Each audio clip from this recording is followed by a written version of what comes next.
Looking back, the signs were everywhere. Not glaring red flags, not outright proof. Just small, almost insignificant changes that I chose to ignore. Rebecca had started working late more often, and when I asked her why, she gave vague explanations, saying there was always so much to do. She was on her phone more than usual, holding it close, flipping it face down whenever I walked by, locking it even when she was just sitting on the couch.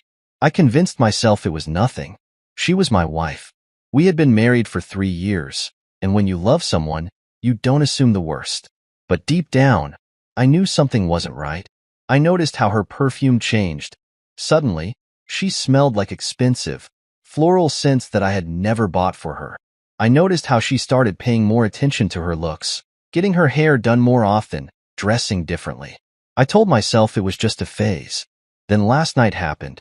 She was in the kitchen, blending a smoothie like nothing was wrong. Like she wasn't lying to my face every single day. The noise of the blender filled the silence between us, and I stood there, watching her, my hands tightening into fists at my sides. I had spent the entire day thinking about it, replaying every little sign in my head, putting together all the things I had ignored. And then, without thinking twice, I said it. "Who is Jason?"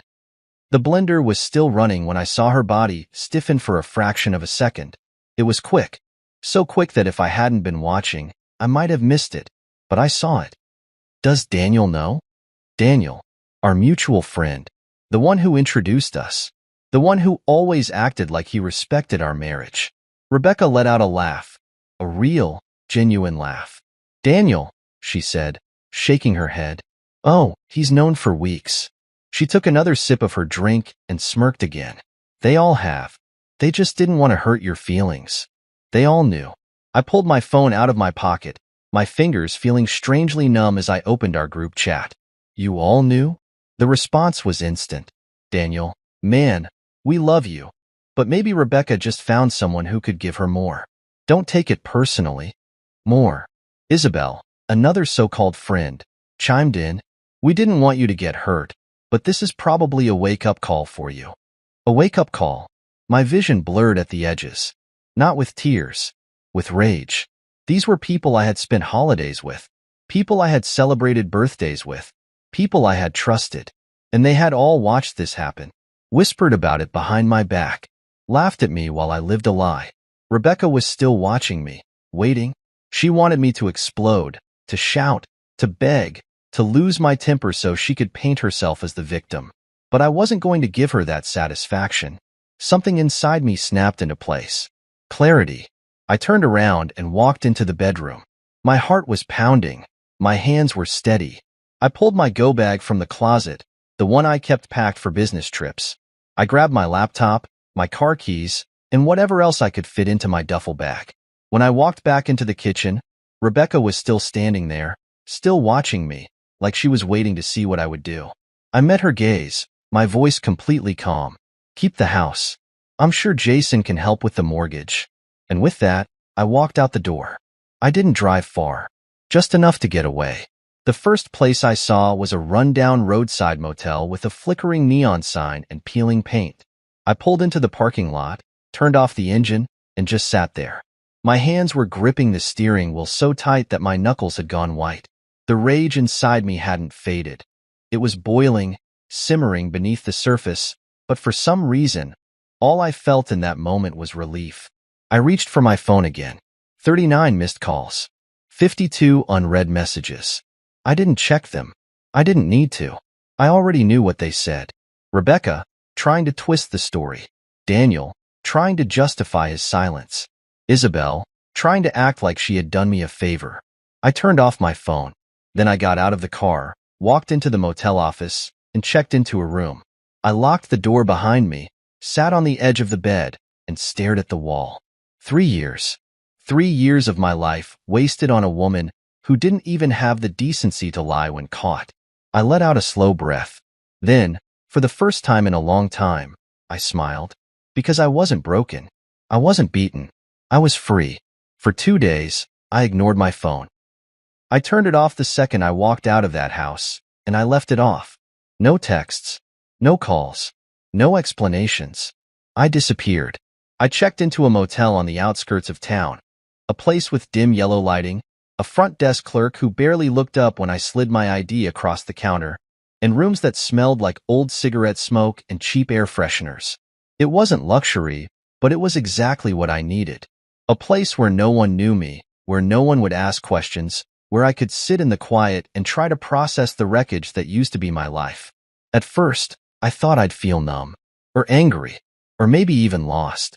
But the strangest thing happened as I lay there in the lumpy motel bed, staring at the cracked ceiling, listening to the sound of cars passing by on the highway outside. I felt lighter. 3 years I had spent invested in that marriage. 3 years of loyalty, of love, of believing that Rebecca and I were building something real. But those 3 years had been a lie.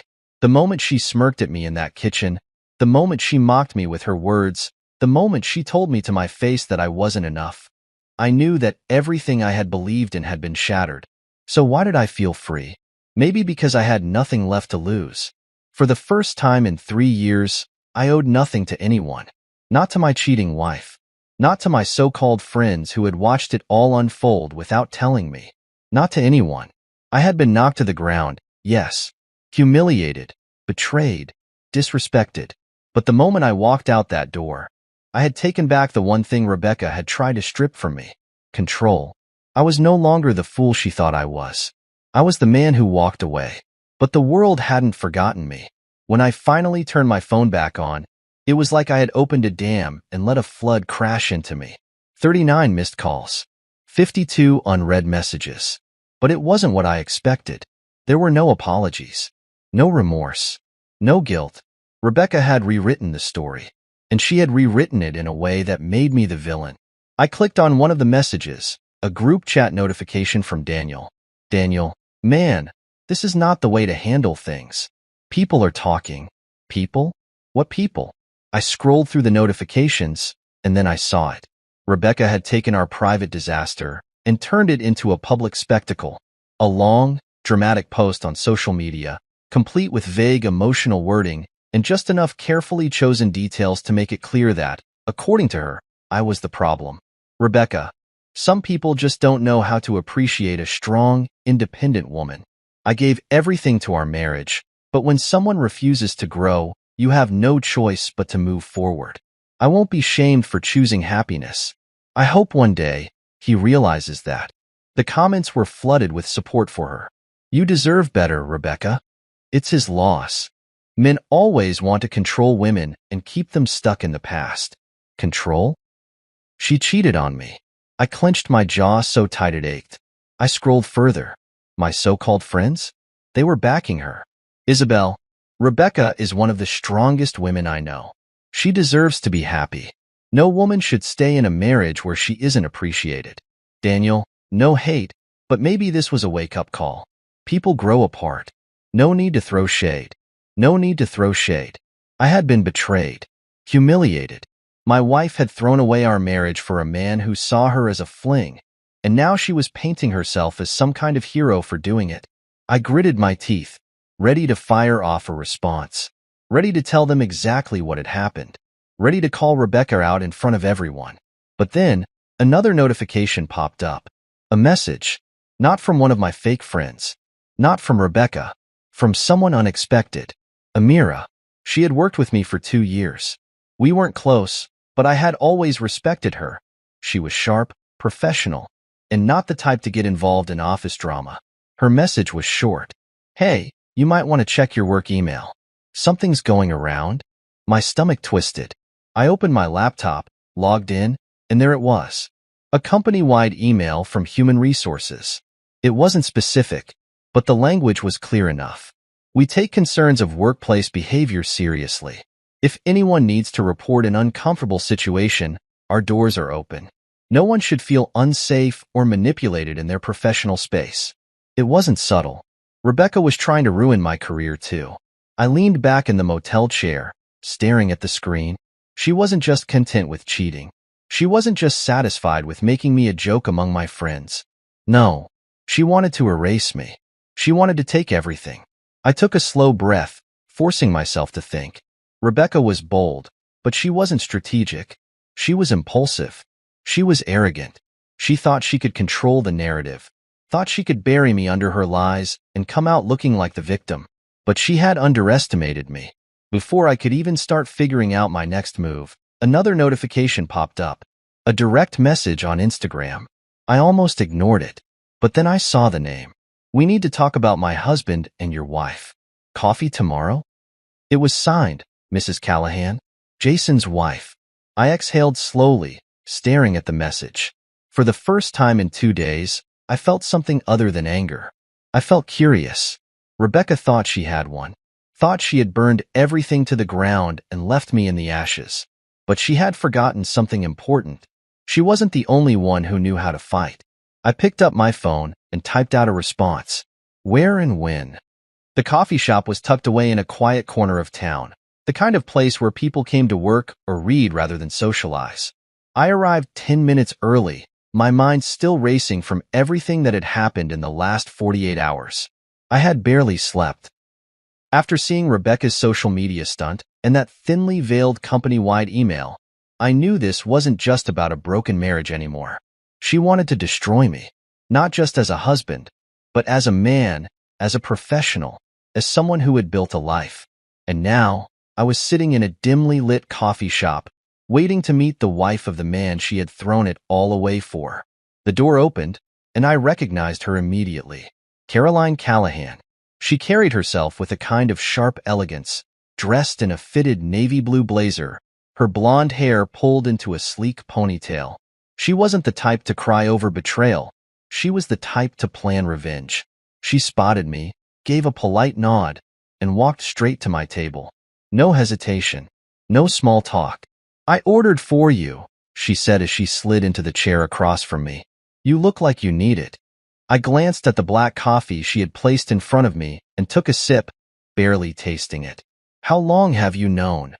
I asked, cutting straight to the point. Caroline folded her hands on the table. Longer than I care to admit. I watched her carefully, waiting for her to explain. She sighed and reached into her designer purse, pulling out a folder. Jason thinks he's careful, she said, flipping it open, but he underestimates people.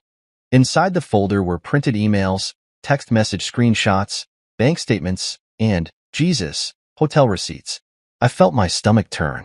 These aren't just from your wife, she said, watching my reaction. Jason has a pattern. This isn't the first time he's done this, and if I don't put an end to it, it won't be the last. I picked up one of the emails. It was from 6 months ago, addressed to another woman.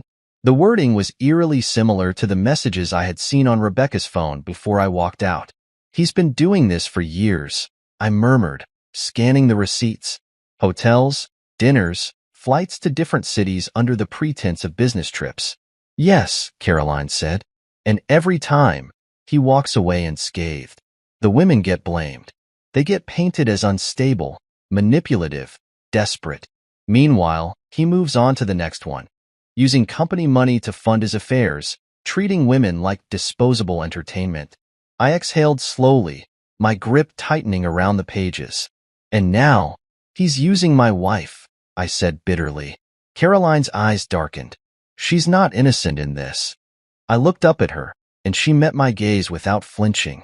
I don't care how much he sweet-talked her, how much he made her feel special. She made a choice, she said coldly. She chose to cheat. She chose to betray you. So don't sit here and act like she's some victim in this. I didn't argue. She was right. Rebecca wasn't manipulated. She was willing. I leaned back in my chair, processing everything. So why did you reach out to me? Caroline smirked slightly, the first hint of amusement I'd seen on her face. Because you're in the perfect position to help me destroy them both. I raised an eyebrow. What exactly do you have in mind? She slid another paper across the table. A date. A location. My stomach clenched when I read it. The company's annual party? I asked, looking up at her. She nodded. In 1 week. It's the perfect stage. I frowned. Stage for what? Caroline leaned forward, her voice dropping. For their downfall. She tapped the folder. I have enough to bury Jason. Proof of financial misconduct, workplace affairs, and inappropriate behavior that violates corporate policy. All I need is the right moment to expose it. I hesitated. And Rebecca? Caroline's smirk returned. If your wife wants to stand beside him when the ship sinks, that's her problem. I considered her words, turning them over in my head. I had spent 2 days being humiliated, mocked, discarded like I was nothing. But this was a chance to fight back. A chance to remind them that I wasn't someone to be stepped on. I took another sip of my coffee, then met Caroline's gaze. I'm in. She nodded, satisfaction flickering in her expression. Good. But we need to be smart about this. No emotional outbursts. No rushing in unprepared. We do this the right way, or not at all. I exhaled. So what's the plan? Caroline pulled out her phone and opened an app. Step 1. We collect more evidence. We need to make sure that when we drop this, no one can deny it. I already have a source inside the company feeding me information about Jason's work affairs. If we can get solid proof that he's using company money to fund these hotel stays, it'll hit him where it hurts. I nodded, following her train of thought. Step 2. Caroline's eyes gleamed. We leak everything at the party. In public. My heart pounded at the thought. How public are we talking? She smirked. Big screen. Full display. The whole damn company watching. A slow grin spread across my face. That's brutal. Caroline shrugged. That's justice. I tapped my fingers against my coffee cup, thinking, and what do I do? Caroline studied me for a moment. You show up. You make sure Rebecca sees you. Let her think you're crushed. Let her feel like she's won. And then, she leaned forward, her voice deadly calm. You watch her world burn. I inhaled sharply. This was it. This wasn't about revenge. This was about truth. About exposing people who thought they were untouchable. About making sure Rebecca and Jason felt the weight of their choices. Caroline checked her watch and stood. I have some things to finalize. I'll contact you with updates. I nodded, standing as well. And after the party? She smirked. After that, they're both finished. I watched as she walked away, disappearing out the door. I sat back down, running a hand over my face. A week from now, everything would change. And I was ready. The luxury hotel ballroom was buzzing with energy, the kind of carefully curated corporate event that executives loved. Crystal chandeliers reflected the warm glow of golden lights, soft jazz played in the background, and servers in black and white uniforms weaved through the crowd with trays of champagne and hors d'oeuvres. It was the company's annual gala, a night where promotions were hinted at, deals were finalized over overpriced wine, and reputations were both built and destroyed. Tonight, it would be the latter. I stepped into the ballroom, adjusting the cuffs of my black suit, my heart pounding steadily but my face unreadable. I had spent the past week preparing for this moment, working alongside Caroline to ensure that everything was in place. The evidence was airtight. The plan was flawless. And in a matter of minutes, Rebecca and Jason's lives were about to crumble. The moment I entered, I felt eyes on me. The crowd, full of colleagues, executives, and so-called friends, knew. They knew about Rebecca's social media stunt, about her carefully crafted narrative that painted me as the unambitious husband who had held her back. They whispered behind their glasses of champagne, watching, waiting to see how I would react. I scanned the room and saw Daniel, my former friend, standing near the bar with a few other familiar faces. He caught my gaze but quickly looked away, pretending to be engrossed in his drink. Coward. And then, I saw her. Rebecca. She stood across the room, dressed in an elegant, deep red gown that screamed confidence. Her dark hair was styled perfectly, her makeup flawless, and her smile wide as she mingled with a group of executives. She looked every bit the victorious, sophisticated woman she had portrayed herself as online. And standing beside her, with his hand resting casually on the small of her back, was Jason Callahan. The man she had thrown our marriage away for. He was tall, well-groomed. The kind of man who walked into a room and expected to be admired. He had the arrogance of someone who had never faced consequences in his life. He turned his head slightly, and his gaze landed on me. For the briefest moment, there was a flicker of recognition, surprise, even. But then, like the smug bastard he was, he smirked. as if he had already won. I let the moment stretch, then smiled back. He had no idea what was coming. A hand touched my shoulder. Caroline. She had arrived in a sleek black gown, her presence commanding but effortless. She didn't look at me, but she subtly tilted her head toward the far end of the room where a large screen was set up for the evening's corporate presentations. Everything was in place. I exhaled slowly. Ready? Her lips curled into a small smile. Always. We didn't have to speak further. We had already rehearsed everything down to the second. The CEO stepped onto the stage, tapping his champagne glass to get the room's attention. The chatter died down as everyone turned toward the front. Ladies and gentlemen, thank you all for being here tonight, he began. It's been an incredible year of success, growth, and... His words were cut off by a sudden glitch on the screen behind him. The projector flickered. The company logo vanished. And then, in crystal clear high definition, the first image appeared. A bank statement. A transaction history showing thousands of dollars charged to the company's expense accounts, hotel stays, private dinners, lavish gifts. The room went silent. Then came the emails. Lines of text scrolling across the screen. Jason's messages to various women, including Rebecca. Messages arranging their meetings, making false promises, weaving the same manipulative lies to every single one of them. A collective gasp rippled through the crowd. Then, the final blow. Security footage. Jason leading Rebecca into a hotel suite. Rebecca laughing, kissing him, slipping off her wedding ring as she stepped inside. It was undeniable. The truth was undeniable. Jason's face drained of color. He stood frozen, his mouth slightly open, as the weight of what was happening hit him all at once. Rebecca's smirk disappeared. She turned to Jason, her expression shifting from confusion to pure horror. The whispers turned into murmurs. The murmurs turned into shocked voices. Someone muttered, "Jesus Christ." A woman in the back gasped, "That's company money. He used company funds for all of this?" The CEO, who had been standing off to the side, suddenly snapped into action, turning sharply to the IT team. "Turn that off," he barked. But it was too late. Caroline stepped forward, her voice sharp, cutting through the stunned silence. "Why should they turn it off?" she asked coolly.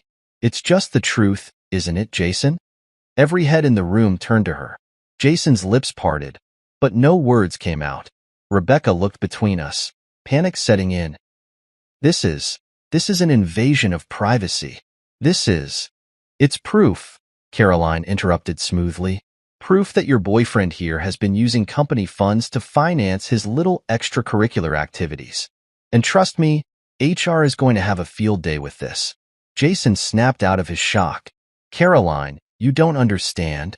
She held up her hand, cutting him off. "Save it." Jason turned to me, eyes narrowing. "You think this is going to ruin me?" he hissed under his breath, stepping closer. "I can bounce back. You? You're just a pathetic ex-husband who got cheated on." I smiled. "You're half right." His eyebrows furrowed. "What?" I leaned in, lowering my voice just enough for only him to hear. "You're done." I stepped back just in time for the security guards to arrive, along with the head of HR. "Mr. Callahan," one of them said, "you need to come with us." Jason's face twisted in anger. "Are you serious?" The HR director nodded. "An official investigation has already been launched. You've been using company funds for personal expenses. This is serious." Rebecca turned to run, but Caroline was already waiting for her, holding a thick envelope. "Divorce papers." Rebecca's breath hitched. "You can't." Caroline smiled sweetly. "Oh, I can. And I already have." Rebecca spun toward me, desperation flickering in her eyes. "You did this," she whispered. "You ruined me." I took a slow sip of my champagne, then set the glass down. "No, Rebecca," I said, my voice calm. "You ruined yourself." As Jason was escorted out of the ballroom, as Rebecca stood there humiliated and alone, as the entire room buzzed with scandal and disbelief, I turned to Caroline. She met my gaze, her expression unreadable. "Justice?" I asked. She smirked. "Justice." And with that, I walked away. For the first time in a long time, I was free. The chaos didn't stop when I walked out of that ballroom. It followed me, rippling through every corner of Jason and Rebecca's world, dismantling everything they had built for themselves on a foundation of lies and arrogance. I didn't go home that night. Not because I didn't have a home anymore. I did. Rebecca was the one who had to figure out where she was sleeping. But I wasn't in a rush to go back and sift through the wreckage of our life together. Instead, I booked a quiet suite at another hotel, somewhere across town, far from the disaster zone I had left behind. I sat on the edge of the pristine hotel bed, scrolling through my phone, watching as the fallout unfolded in real time. My inbox was full: texts, missed calls, emails, some from old friends, former colleagues, people who had originally taken Rebecca's side but were now backpedaling as the truth spread. Daniel had sent a message. "Man, I didn't know it was this bad. I should have said something. I was just trying to stay neutral." I didn't reply. Neutrality is just cowardice dressed in polite words. Isabel had texted, too. I had no idea Jason was like that. "Rebecca never told us everything. I'm so sorry for taking her side. If you ever want to talk." I blocked her number. I wasn't interested in fake apologies from people who had laughed behind my back just a week ago. Instead, I checked the news. The company had already released a statement. Effective immediately, Mr. Callahan has been placed on an indefinite leave of absence while an internal investigation is conducted into financial misconduct allegations. We remain committed to transparency and integrity in the workplace. Translation? Jason was done. HR wasn't going to protect him, not with all that evidence in the open. And even if they wanted to, the company's investors wouldn't allow it. I imagined Jason somewhere in his high-rise apartment, pacing, cursing, realizing that his career was slipping through his fingers and that there was nothing he could do about it. And Rebecca? Her social media, once full of self-righteous posts about choosing happiness, had gone silent. She wasn't posting. She wasn't making vague, condescending comments about me, because there was nothing left for her to say. I turned off my phone and lay back against the hotel pillows. For the first time in weeks, I fell asleep easily. The next morning, I woke up to the sound of my phone buzzing again. I ignored it at first, but when it didn't stop, I finally groaned, sat up, and checked the screen. Unknown number. I almost declined the call, but something made me pick up. "Hello?" A long silence. Then, "It's me." I recognized the voice immediately. "Rebecca." I exhaled slowly, keeping my voice steady. "What do you want?" Another pause. Then a shaky breath. "Can we meet?" I almost laughed. "Why?" She hesitated, her voice softer now. "I need to talk to you." The old me, the one who had spent 3 years forgiving, compromising, making excuses for her, might have agreed. But I wasn't that man anymore. "There's nothing left to say, Rebecca." She inhaled sharply. "Please, just once." "Just." "Goodbye, Rebecca." I hung up, and this time, I didn't feel guilty. Meanwhile, Caroline delivered the final blow. I met Caroline later that day at a rooftop bar in the city. The sun was setting, casting golden light over the skyline, and she was already sipping a cocktail when I arrived. She didn't say anything at first, just handed me her phone. I glanced at the screen and immediately grinned. The final domino had fallen. Nathaniel had returned. Nathaniel, the man Rebecca and Jason had done this to before me. The one they had torn apart, spread lies about, destroyed. And now, he had come back with his own proof. Nathaniel had gone to the press. And now, Jason's scandal was no longer just an internal company issue. It was everywhere. Headlines screamed across business news sites. High-ranking executive caught in financial scandal, affairs, misuse of company funds, and more. Victims speak out. The web of lies behind Jason Callahan's rise to power. Another woman comes forward. "He promised me a future, then ruined my life." I whistled, setting Caroline's phone down. "That's brutal." She smirked, lifting her glass. "Justice." I leaned back in my chair, exhaling slowly. "And Rebecca?" Caroline took a sip of her drink. "She's getting dragged online. Apparently, Isabel leaked some messages." I raised an eyebrow. "What kind of messages?" Caroline unlocked her phone again and scrolled before turning the screen toward me. It was a screenshot of texts between Rebecca and Isabel. Rebecca, Jason says he's leaving Caroline soon.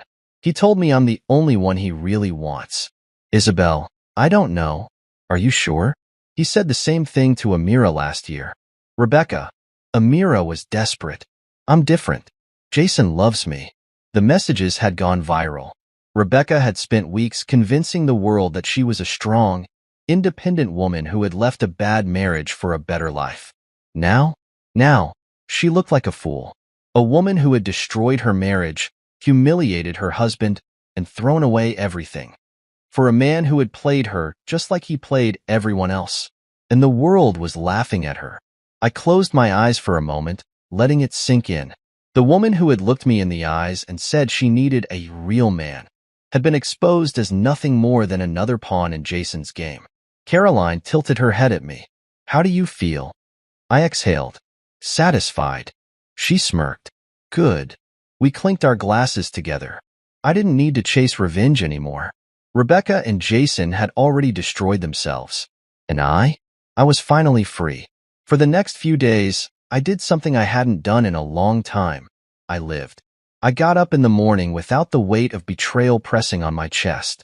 I went to work without the fear of being blindsided by another false accusation or another social media smear campaign from Rebecca. The world was moving forward, and for the first time in a long time, I was moving with it. Jason was finished. His name was everywhere in the worst way possible. Rebecca was a social pariah. Even our former friends, the ones who had stayed neutral when she was tearing me apart, had gone silent. They weren't defending her anymore. They were pretending they never took her side in the first place. And then, one night, she showed up at my motel. It was late, close to midnight when I heard the knock at my door. At first, I thought it was a mistake. Maybe some drunk guy knocking on the wrong door. But then the knock came again. Louder. More desperate. I sighed, ran a hand over my face, and opened the door. And there she was. Rebecca. Her hair was a mess. Her makeup was smudged, as if she had been crying. She wasn't wearing her usual expensive outfits, just an oversized hoodie, sweatpants, and flip-flops. She looked like she had aged 5 years in the past week. She swallowed hard, gripping the edges of her sleeves. Can we talk? I stared at her for a moment, then let out a humorless chuckle. No. I started to shut the door. She pushed against it. Wait, please. Just give me 5 minutes. I crossed my arms, leaning against the doorway. 5 minutes to say what, Rebecca? That you regret it? That you're sorry? That you want me back? She bit her lip, her eyes darting away. I don't know. I need you to understand. I let out a slow breath, staring at her. She still didn't get it. I stepped aside. Fine. 5 minutes. She exhaled in relief and stepped inside. I didn't invite her to sit. I just stood there, arms crossed, waiting. She fidgeted with the sleeves of her hoodie, her nails chewed down to the skin. I didn't think it would end up like this, she mumbled. I let out a bitter laugh. What exactly did you think was going to happen, Rebecca? That you'd cheat on me, publicly humiliate me, and somehow come out of it looking like the victim forever? She flinched but didn't argue. I wasn't trying to hurt you, she said weakly. I scoffed. Rebecca, you stood in our kitchen and laughed when I confronted you. You told me you needed a real man. You told me our friends had known for weeks and just didn't care. I shook my head. That wasn't an accident. That wasn't some misunderstanding. You wanted to break me. Tears welled in her eyes. I was angry, she blurted. I don't know.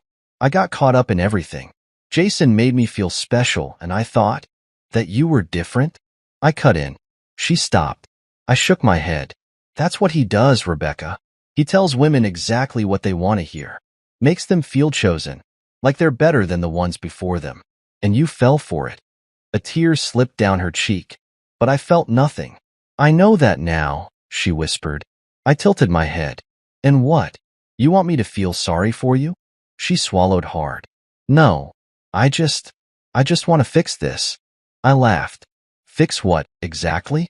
I asked, shaking my head. Your reputation? Your social life? Or do you just want someone to tell you that you're still a good person? She sniffled. I lost everything, okay? I raised an eyebrow. And whose fault is that? She hesitated, then whispered, Jason's. I let out another bitter laugh. Right. So when things were going well, it was your choice. But now that he's discarded you like trash, it's his fault? She didn't say anything. I stepped forward, lowering my voice. You burned every bridge, Rebecca. You let your arrogance and pride turn you into someone people can't even recognize anymore. And now that the consequences have caught up with you, you want help? She wiped at her face furiously, her voice cracking. I don't know what to do. I took a deep breath and exhaled slowly. Then, I stepped back toward the door and opened it wide. You deal with it, I said simply, like I had to deal with what you did to me. She just stood there, shaking, staring at the open doorway. Please, she whispered. I met her gaze one last time. Goodbye, Rebecca. And then I stepped aside. She walked past me, out into the night, her shoulders hunched, her breath shaky. I shut the door behind her and locked it. I stood there for a long time, staring at the wood, listening to the sound of her footsteps fading away. I didn't feel relief. I didn't feel guilt. I just felt done. This was the final nail in the coffin. Rebecca was nothing to me anymore. I turned off my phone, turned off the lights, and went to bed. And for the first time in months, I slept peacefully. The morning after Rebecca showed up at my motel room, I woke up feeling lighter. Not ecstatic, not euphoric, just free. For the first time in months, I had no more battles to fight, no more questions to ask, no more what-ifs running through my mind. I had watched everything Rebecca and Jason built crumble, and I hadn't lifted a finger to stop it. They had done it to themselves. And now, I could finally move on. I checked my phone. No new messages from Rebecca. No new calls. She had finally gotten the message. But the world hadn't forgotten. Social media was still buzzing about the scandal. Screenshots of Rebecca's messages had spread, exposing her as just another name on Jason's long list of disposable women. People who had once praised her courage for leaving her boring husband were now tearing her apart. She really thought she was special? This is embarrassing. Imagine ruining your whole life for a guy who didn't even care. Rebecca had deleted all her accounts. And Jason? He was officially fired. The company had concluded its internal investigation and terminated him effective immediately. His LinkedIn profile was gone. His professional reputation was in shambles. I smirked to myself, took a long sip of my coffee, and exhaled. Justice had been served, but I wasn't done. I had spent so much time playing defense, reacting to everything Rebecca had done, that I never stopped to think about what came next for me. So, I sat down with my laptop and started looking for a new apartment. I refused to go back to that house. Let Rebecca rot in it. By noon, I had signed a lease for a new place in the city, a sleek, modern apartment with a view of the skyline. It wasn't just a fresh start. It was a statement. Rebecca had mocked me, called me unambitious, said I was holding her back. But here I was, moving forward while she was sinking. I packed my bags, checked out of the motel, and drove straight to my new place. The final goodbye. 2 days later, I stopped by the house, not to reminisce, not to mourn, but to grab my last few things. When I pulled into the driveway, I saw her car still parked there. I exhaled. I had hoped she'd be gone. I stepped inside, and there she was, sitting on the couch, staring at the wall. She looked like a shell of the woman I had once known. Her hair was messy, her clothes wrinkled, and her eyes distant. I ignored her. I went straight to the bedroom and grabbed my last few belongings. Some books, old files, my watch. She didn't speak until I was almost at the door. Where are you going? She asked quietly. I turned, raising an eyebrow. Somewhere you'll never find me. She swallowed. Are you happy? I studied her for a moment, then shrugged. I will be. She exhaled, looking down at her hands. I don't know what to do now. I let out a small laugh. Figure it out. She blinked up at me, tears in her eyes. I messed up. You did, I agreed. But I shook my head. There's no but, Rebecca. You did this to yourself. You lied. You cheated. and you tore everything apart. Now you get to live with it." She wiped her eyes quickly. "I don't know if I can." I tilted my head. "That's not my problem anymore." And then I walked out. I didn't look back. Not this time. A new beginning. A week later, I stood on the balcony of my new apartment, looking out over the city. No ghosts from the past. No painful memories lingering in the walls. Just me, standing in my own future. I got promoted at work. I cut off the people who betrayed me and surrounded myself with real friends. I started dating again. Not out of desperation, not to fill a void, but because I was finally in a place where I could. I wasn't the man Rebecca had left behind. I was better. And that was the best revenge of all. A month had passed since the chaos of my life had finally settled, and for the first time in years, I felt like I was breathing fresh air. No more betrayal hanging over my head. No more fake friends whispering behind my back, and no more trying to fix something that had been broken long before I had noticed the cracks. I had moved into my new apartment, a place that wasn't tainted by memories of Rebecca. It was modern, high up in a building that overlooked the city skyline, and filled with nothing but peace and quiet. I had decorated it exactly how I wanted. Sleek furniture, warm lighting, a space that felt like mine and no one else's. I had spent so much of my life accommodating Rebecca, making sure she was happy, making sure she had everything she wanted. Now, for the first time, I was doing things for me, and it felt damn good. The last loose ends. One morning, I woke up to an email from my lawyer. The divorce papers were finalized. Rebecca had signed them. I stared at the screen for a long moment, letting it sink in. It wasn't that I had been holding on to hope. I had been done with her long before this. But now, it was official. I was no longer her husband. I opened a bottle of whiskey and poured myself a drink at 8 a.m. on a Tuesday. Because why not? If there was ever a moment to celebrate, this was it.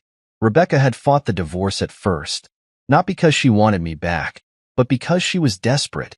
After the scandal, she had lost everything. Her social circle, her respectability, her status, and worst of all, Jason had cut her off completely. I had heard through mutual acquaintances that he was living in another city now, trying to rebuild his career after the disaster Caroline and I had orchestrated. Rebecca? She had tried to reach out to him, but he had blocked her. She wasn't special. She was just another name on his list. And now? She had no choice but to sign the papers and move on. Which meant I could, too. A new routine. I built a new life in the months that followed. I focused on myself, my career, my health, my happiness. I had started going to the gym again, something I had let go of while I was married.